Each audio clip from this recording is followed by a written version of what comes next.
کو مطلوب ہے، نکاح پسندیدہ چیز ہے، ٹھیک ہے، اس لیے کہ نکاح ایک تو عبادت ہے جبکہ اچھی نیت کے ساتھ کی جائے، اور یہ ایک ایسی عبادت ہے کہ جس کے بارے میں فرمائے کہ جنت میں بھی ہوگی، یعنی جنت میں بھی اللہ تبارک و تعالیٰ حوروں سے یا دنیاوی عورت سے جو دنیا میں اس کی بیوی تھی یا دیگر کسی عورت سے نکاح کروائے گا تو اس کو عبادت قرار دیا گیا کہ یہ عبادت ہے۔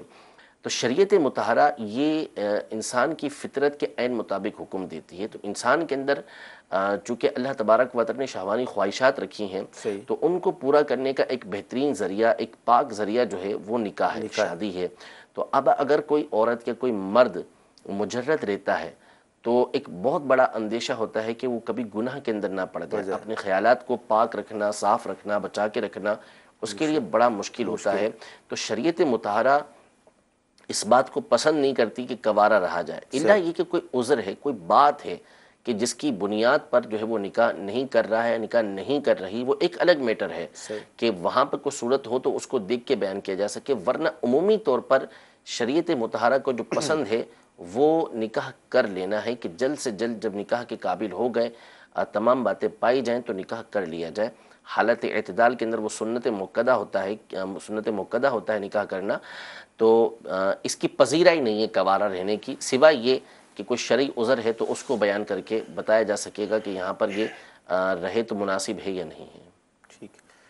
اچھا، یہ ایس ایم ایس یہ ہے کہ میرے شوہر جب نماز پڑھتے ہیں تو سورہ اخلاص اتنی انہوں نے پڑھی ہے نماز میں کہ ان کی یہ گویا کہ زبان پر اس طرح آ گئی ہے کہ کوئی اور سورہ شروع کرتے ہیں لیکن سورہ اخلاص ہی شروع ہو جاتی ہے، تو کیا اس سے کوئی نماز پہ اثر پڑے گا؟ اصل میں اس کی وجہ یہی ہے کہ نماز پڑھتے ہوئے توجہ ہماری عام طور پہ نماز میں نہیں ہوتی، ٹھیک ہے، یعنی سورہ اخلاص جو پڑھتے ہیں وہ وجہ یہ ہوتی ہے کہ ہماری عادت بنی ہوئی ہوتی ہے کہ جیسے ہی سورہ فاتحہ ختم ہوئی تو بسم اللہ الرحمن الرحیم کے بعد سورہ اخلاص، یا کسی کو کوئی اور سورت پڑھنے کی عادت ہے چھوٹی سورت، تو وہ اس کی زبان پہ جاری ہو جاتی ہے۔ علماء نے بہت ساری حکمتیں بیان کی کہ الگ الگ جو سورتوں کا پڑھنا ہے نمازوں کے اندر، بالخصوص فرض کے اندر، اس میں ایک بڑی حکمت یہ بھی ہے کہ اس سے بندے کی نماز کے اندر توجہ رہتی ہے، نماز کی طرف وہ متوجہ رہتا ہے، ورنہ اگر ایک ہی پڑھتا رہے گا تو اس صورت میں نتیجہ یہ نکلتا ہے کہ بہت دفعہ اس کی توجہ نہیں رہتی، جبکہ بدل کے پڑھے گا تو پھر بدل کے پڑھنے کی صورت میں اس کی توجہ رہے گی۔ اب رہا یہ کہ سورہ اخلاص شروع ہو جاتی ہے تو شروع ہونے کے اوپر تو ظاہر سی بات ہے کوئی حکم ہم نہیں دیں گے کہ شروع ہو گئی تو اسی کو پڑھنا ہے، ورنہ فرض کے اندر حکم یہ ہے کہ ایک ہی سورت کی تکرار ہر رکعت کے اندر یہ مکروہ تنزیہ ہے، ناپسندیدہ ہے کہ ہر رکعت کے اندر ایک ہی سورت پڑھی جائے، اس کو بدل بدل کے پڑھنا چاہیے، یعنی سورہ فاتحہ کے بعد دوسری سورت، ایک رکعت میں کوئی اور سورت اور پھر اس کے بعد دوسری کوئی سورت جو اس کے بعد کی ہو وہ پڑھنی چاہیے، ایک ہی نہیں پڑھنی چاہیے۔ اچھا، قرآن کو ترتیب سے ہٹا کر پڑھنا، یہ تو ظاہر سی بات ہے کہ جان بوجھ کے اگر کرے گا تو یہ مکروہ تحریمی عمل ہے، گناہگار ہوگا، اگرچہ کہ نماز ہو جائے گی، سجدہ سہو لازم نہیں ہوگا کہ یہ تلاوت کا واجب ہے، لیکن اس طرح کرنا بڑا گناہ ہے کہ جان بوجھ کے اگر ایسے کرتا ہے تو سیدنا عبداللہ بن مسعود رضی اللہ عنہ کا فرمان ہے کہ ایسے لوگوں کے بارے میں اندیشہ ہے کہ کہیں ان کے دل نہ الٹ دیے جائیں، دل نہ پلٹ دیے جائیں۔ ہاں اگر غلطی سے شروع ہو گئی پچھلی والی صورت تو پھر اسی کو مکمل کرے گا۔ مدنی چینل کے ناظرین، سلسلہ ہوا، بہت اہم معلومات، بہت سارے مسائل ڈسکس ہوئے۔ اللہ تعالیٰ کی بارگاہ میں دعا کرتے ہیں کہ اللہ تعالیٰ آج کا ہمارا سلسلہ اپنی بارگاہ میں قبول فرمائے، جو ہم نے سنا ہے، جو سیکھا ہے، اس پر عمل کرنے کی توفیق عطا فرمائے۔ آمین۔ صلو علی الحبیب صلی اللہ تعالی علی محمد۔